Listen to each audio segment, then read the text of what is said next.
wasn't me who kicked you out. It was your plan that betrayed you.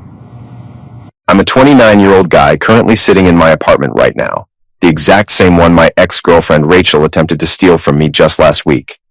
I'm still trying to process everything that went down, but I really need to get this entire situation off my chest because it's been consuming my thoughts constantly. We had been dating for approximately 2.5 years total, and we'd been sharing this really nice 2-bedroom place in the downtown area for the past 14 months. It's a great location with excellent natural light, close to restaurants and shops, and honestly, it was perfect for what we needed at the time. When we initially decided to move in together, which felt like a major step in our relationship, I had to cover the entire security deposit of $3,200, plus both the first month's rent and the last month's rent up front. Rachel was currently between jobs at that exact time, so I didn't think twice about covering everything financially. That's what partners do for each other during difficult times, right? I genuinely believed we were building a real future together, and these short-term financial sacrifices would eventually balance out over time once she got back on her feet. Fast forward to this past Tuesday evening. I walked through the door after a particularly long and exhausting day at work, completely tired and ready to just relax on the couch, and I found Rachel sitting in our living room with her best friend Jessica.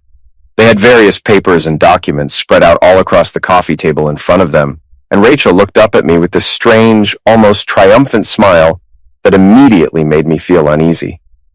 She announced in a serious tone that we needed to have an important talk, and the formality in her voice told me something significant was coming.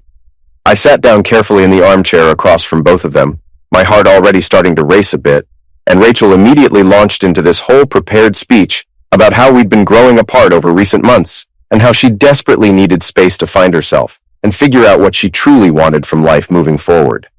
It was all the typical breakup language you hear in movies and television shows, the kind of speech that sounds rehearsed.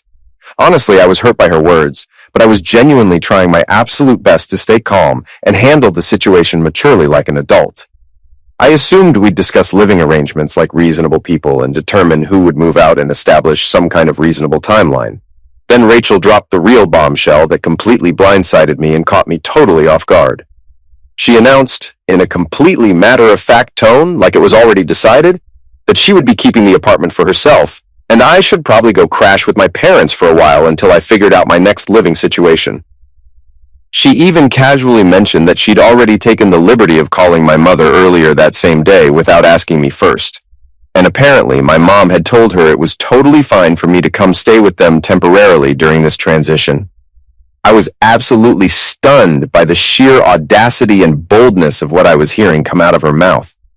I actually laughed out loud right there in front of both of them, not because anything was remotely funny about the situation, but because I genuinely could not believe the words that were coming out of her mouth. It was one of those shocked laughs where your brain simply cannot process what's happening in real time. I looked directly at Rachel and asked if she was seriously telling me, with a straight face, that she planned on keeping the apartment that I had been personally paying for every single month this entire time we'd lived there. Every rent payment came directly from my bank account. Every utility bill had only my name printed on it. I handled absolutely everything.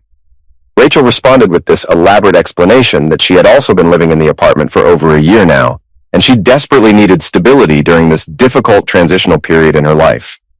She specifically pointed out that I had family members nearby who could easily help me out during this challenging time, whereas she didn't have that same kind of support system available in this area at all. She was making it sound so completely reasonable and logical, as if she was actually the sufferer in this entire situation, and I was being unreasonable and selfish for even daring to question her logic. Jessica just sat there beside her, nodding along supportively, like everything Rachel was saying made perfect logical sense, and I was the bad guy here. Here's the critical thing that Rachel had absolutely no clue about whatsoever, and it was about to completely derail her entire carefully planned scheme. The landlord wasn't some random corporate property management company that we'd simply found on a rental listing website like most people do. It was actually my Uncle Richard, who personally owns several residential buildings scattered throughout the city. He had given me a really good deal on this particular place specifically because family members look out for each other, and he wanted to help me out. The official lease agreement had only my name printed on it as the legal tenant. Nobody else's name appeared anywhere on the legal document. Rachel was never officially added as a legal tenant to the lease because when we first moved in together over a year ago, her credit score was absolutely terrible and disastrous from defaulting on multiple student loans several years earlier. The property management software Uncle Richard uses literally wouldn't even process her rental application due to her poor credit history and multiple black marks. She didn't meet any of the minimum requirements whatsoever. I looked directly at Rachel sitting there so confidently and told her that was certainly an interesting plan she had developed, and I would definitely need some time to think carefully about everything she just proposed. I stood up from my chair, walked directly to our bedroom, firmly closed the door behind me for privacy, and immediately pulled out my phone to call Uncle Richard. I explained the entire bizarre situation to him in complete detail, describing how Rachel had just calmly informed me that she was keeping the apartment and I needed to leave and find somewhere else to live. I told him about her calling my mother without my knowledge or permission and making living arrangements for my life as if I had absolutely no say in any of it whatsoever. Uncle Richard was, to put it extremely mildly, absolutely furious when I finished explaining what had just transpired in my living room. He told me he genuinely could not believe that she was actually attempting to kick me out of my own apartment, the one where only my name appeared on the legal lease agreement as the official tenant of record. He actually started laughing in pure disbelief and asked me if Rachel truly understood how rental properties and legal lease agreements actually work in the real world. He seemed genuinely amazed that anyone could possibly be that bold or that ignorant about basic tenant law and how leases function. I explained to Uncle Richard that Rachel had been physically living in the apartment with me for 14 months now, and she most likely assumed incorrectly that meant she had some kind of automatic tenant rights or legitimate legal claim to the property. Uncle Richard immediately and firmly shut down that assumption, explaining to me in very clear and direct terms that she wasn't on the lease and never had been at any point during our entire tenancy. Legally speaking, she had essentially just been my guest for the past year and change. Absolutely nothing more than that from a legal standpoint. She had zero legal standing whatsoever regarding the apartment or any claim to it. Uncle Richard told me he could have formal eviction papers drawn up and filed immediately if I wanted her removed from the premises, and he would personally make sure everything was done completely by the book and legally sound. However, I asked him to please give me exactly 24 hours to attempt handling this situation myself first, to see if I could possibly resolve things peacefully without immediately getting lawyers and courts involved in everything. He agreed to wait, but made it absolutely crystal clear that if Rachel gave me any trouble whatsoever or didn't cooperate, he would handle everything through proper legal channels immediately, and she would be forcibly removed without any further discussion. The next morning, which was Wednesday, I attempted talking to Rachel one more time before allowing things to escalate any further into legal territory. She was standing in our kitchen calmly making breakfast, like absolutely nothing significant had happened the previous evening, casually humming along to some song playing from her phone speaker. She seemed completely relaxed and comfortable, almost like she had already won this battle, and everything was settled in her favor.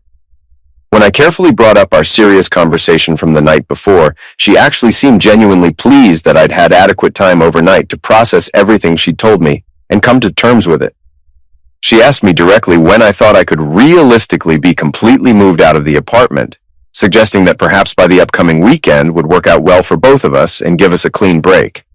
She explained that it would give me several days to pack up all my belongings properly and make proper arrangements with my parents for staying with them. The level of pure entitlement radiating from her was absolutely astronomical and breathtaking. She genuinely believed she had won this situation, and I was simply going to roll over and accept all her demands without any resistance whatsoever. I asked her very directly if she fully understood that only my name was on the official lease agreement for this apartment. She waved her hand at me dismissively, as if I was bringing up some minor technical detail that didn't really matter at all in the grand scheme of things. She confidently stated that we could obviously work all that out with the landlord later on, and she was absolutely certain they would be reasonable about transferring everything over to her name or adding her to the lease once I had vacated the premises. That's precisely when I told her that the landlord was actually my Uncle Richard. She completely froze in place with the spatula still clutched in her hand, halfway through flipping a pancake on the stove. Her face went pale, and she asked me to repeat exactly what I had just said, as if she couldn't have possibly heard me correctly the first time. I I explained very slowly and clearly that Uncle Richard personally owned the entire building, that only my name appeared on the lease agreement, and that she had been living here as nothing more than my guest for the past 14 months with no legal standing.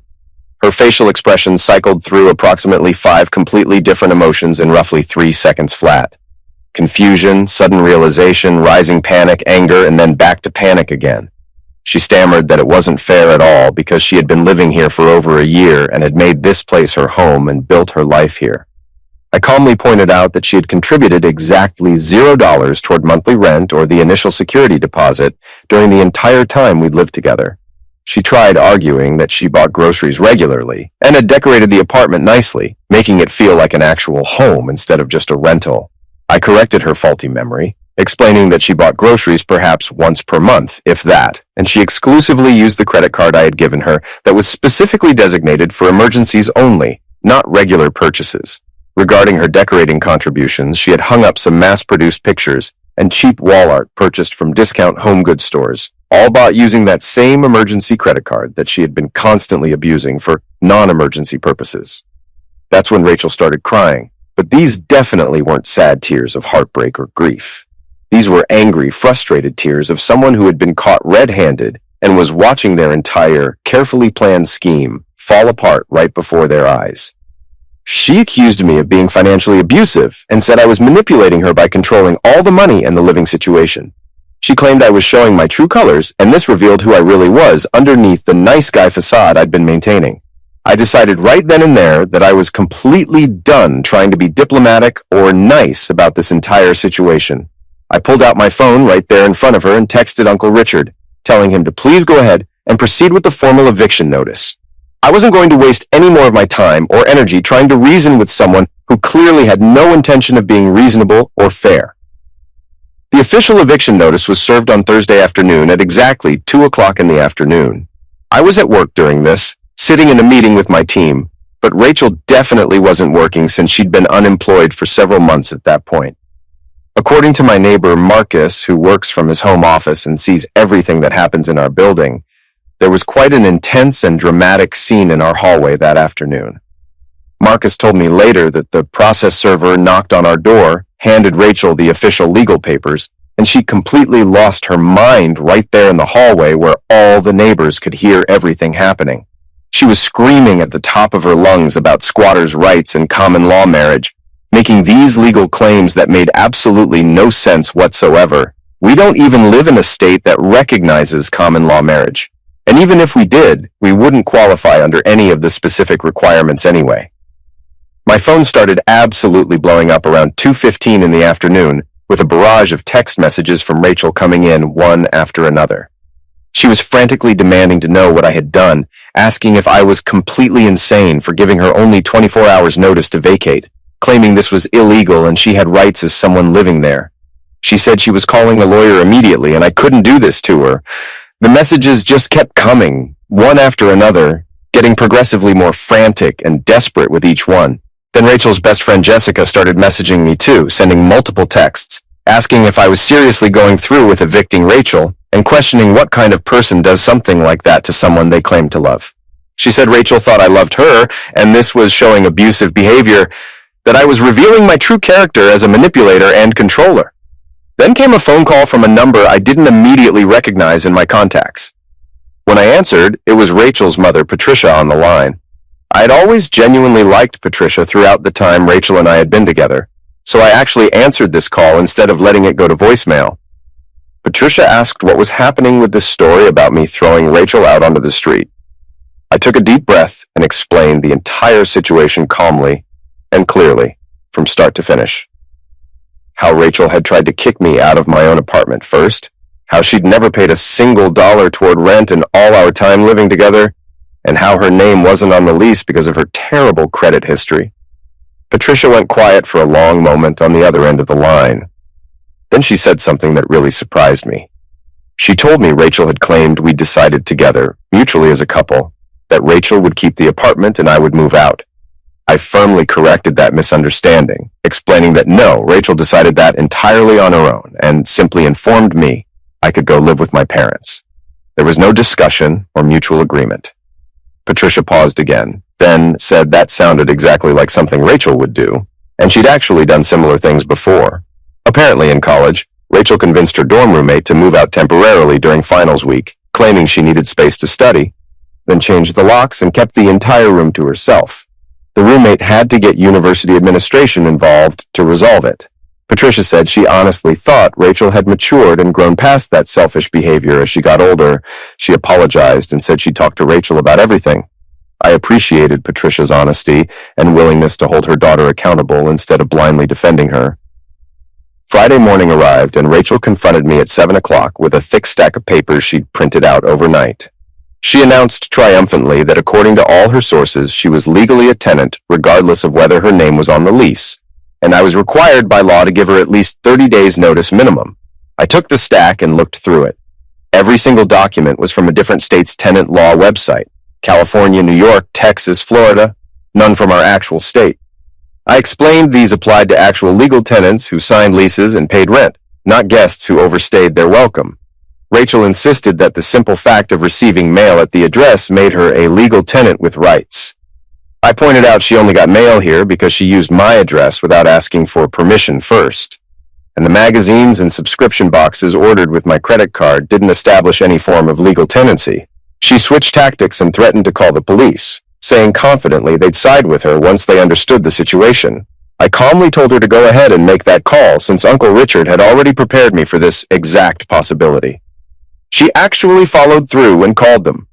2 officers arrived at our door around 9 o'clock that morning. Rachel rushed to answer, tears already streaming down her face, telling them I was illegally evicting her and she lived here and had rights. The older cop, who looked like he'd dealt with this exact scenario many times before, asked if she was on the lease. She said no.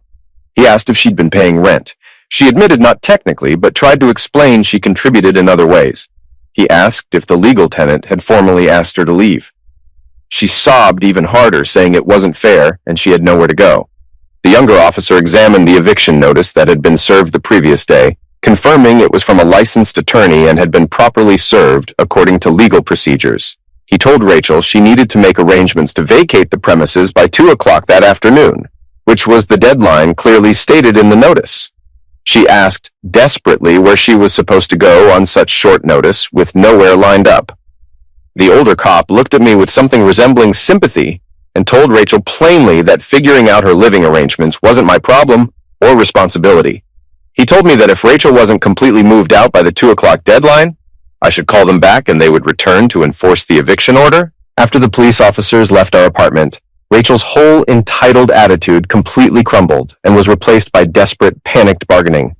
She asked if we could please talk about this like reasonable adults and work something out together. I reminded her that we'd already tried that approach when she told me to move back in with my parents.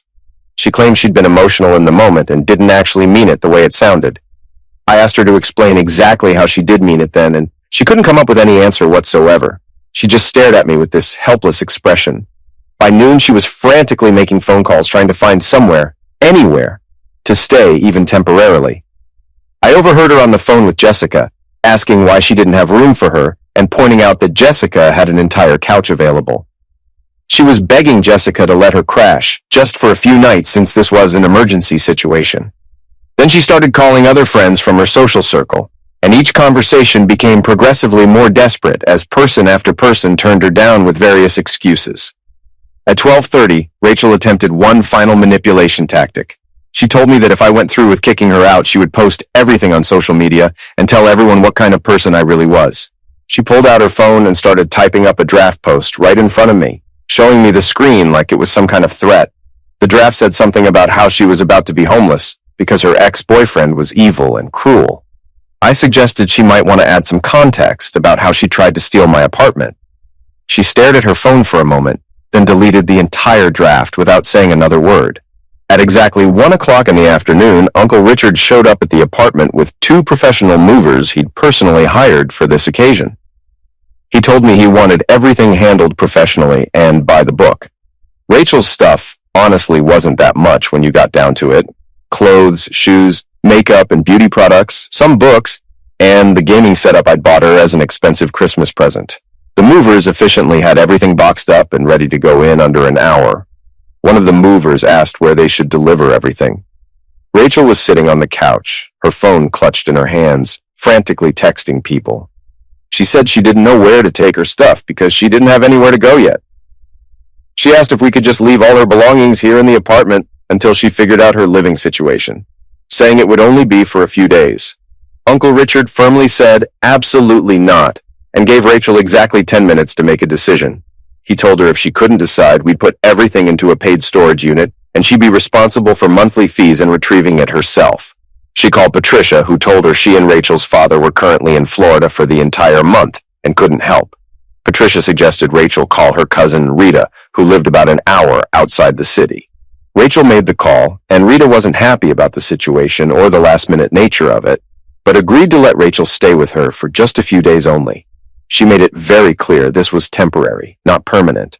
As the movers were loading all of Rachel's belongings into their truck, she made one final attempt. She asked if I was really going to do this, if I was genuinely going to throw her out like she was nothing but trash. I explained I wasn't throwing her out like trash. I was simply enforcing the exact same boundaries she had tried to set first, that we needed to live separately. The only difference was she had automatically assumed she'd be the one keeping the apartment I paid for. Rachel argued that she was the one who had picked out this specific apartment in the first place and decorated it.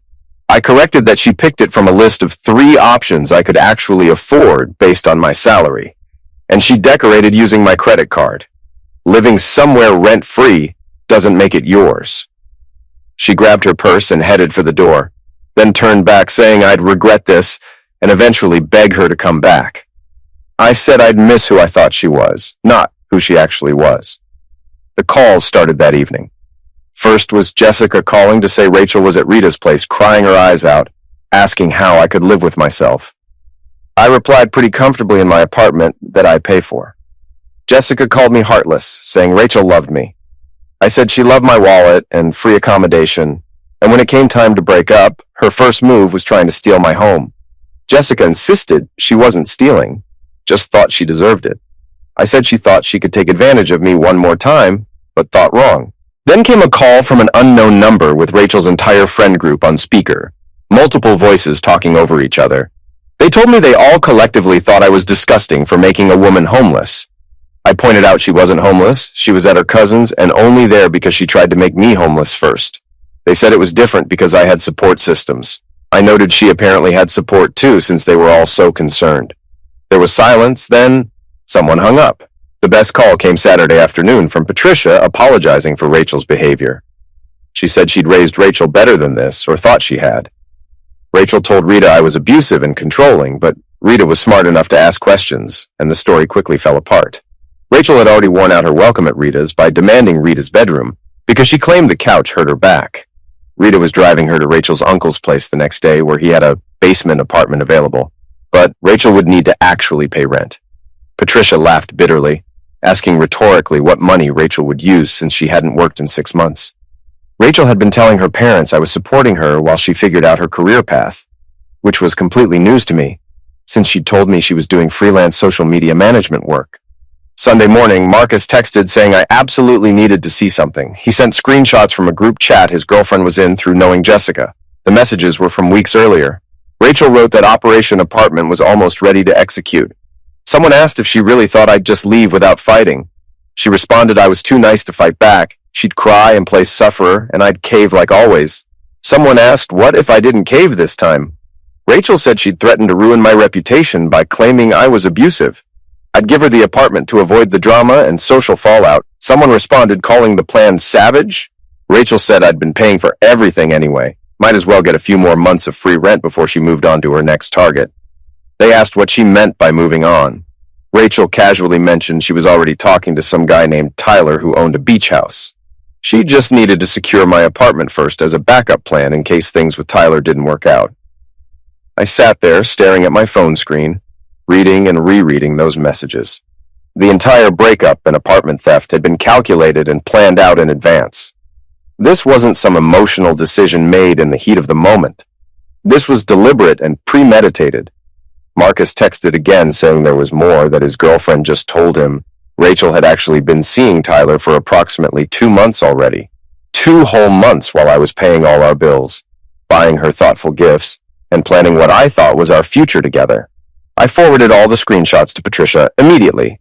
Her response came back within seconds, saying she was calling Rachel right away, and this behavior was completely unacceptable. About an hour later, Rachel called from a blocked number, absolutely screaming that I'd ruined everything. Her mother saw those messages and was now cutting her off financially. Rita wouldn't talk to her anymore, and it was entirely my fault. I calmly stated that I had ruined her carefully planned scheme to steal my apartment while simultaneously cheating on me. She insisted she wasn't technically cheating because Tyler was just a friend who happened to own a beach house. I told her to stop lying because we both knew the truth now. She threatened to sue me for emotional distress and illegal eviction. I asked what exactly she'd sue for, making her face consequences of her own actions? Good luck finding a lawyer. She hung up. It's been exactly 1 week since Rachel was evicted. She's currently couch surfing between distant relatives who are quickly getting tired of her. According to Patricia, she's burned through 3 family members already by demanding special treatment, refusing to help with household chores, and not contributing anything financially. Tyler ghosted her the moment she became what he called too much drama. Apparently, he only wanted something casual and fun, not a homeless girlfriend with serious baggage. Her friend group is actively fracturing. Some still support her, but many others are starting to see the truth. Jessica actually reached out with a genuine apology, saying she had no idea about Tyler or any of the planning and scheming. She thought Rachel really loved me and was just confused. She apologized for attacking me. The apartment is completely peaceful now. I changed all the locks with Uncle Richard's permission, reorganized every room the way I actually like it, and bought a brand new couch because the old one had too many memories attached. Uncle Richard told me this wasn't the first time he'd seen this exact situation. He said entitled people always think they're smarter than everyone else and genuinely never expect to face real consequences. Patricia sent me one final text yesterday, thanking me for handling everything the way I did. She said Rachel desperately needs to learn she can't manipulate people. She's 27 years old, not 17, and it's well past time for her to grow up and take responsibility. She apologized that Rachel put me through all this. I'm not going to pretend I'm completely over everything. 2.5 years is significant time, and discovering it was essentially all a calculated game to her hurts deeply. But at least I found out now, before marriage or children made things infinitely more complicated. The ironic thing is that if Rachel had just asked to break up normally and given me reasonable time to figure out arrangements, I probably would have actually helped her find a place and maybe even helped with the deposit. But her pure entitlement, her assumption that she could simply take what was mine, and her calculated manipulation eliminated any sympathy I had. To anyone reading this, don't let people exploit your kindness. When someone shows you their true character, believe what you're seeing, and always keep important documents in your name only until you're married. Maybe even then. My apartment is wonderfully quiet now. My bank account is steadily recovering. My self-respect remains intact. And Rachel is finally learning that actions carry real consequences, even if it's a lesson she should have learned years ago. Marcus told me this morning that Rachel tried getting into our building yesterday. She told security through the intercom she'd forgotten her key.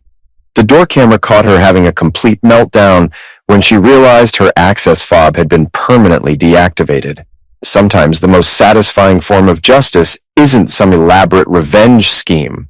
Sometimes it's simply allowing someone to face the natural consequences of their own entitled behavior. I'm completely finished with this chapter and genuinely ready to move forward into whatever comes next.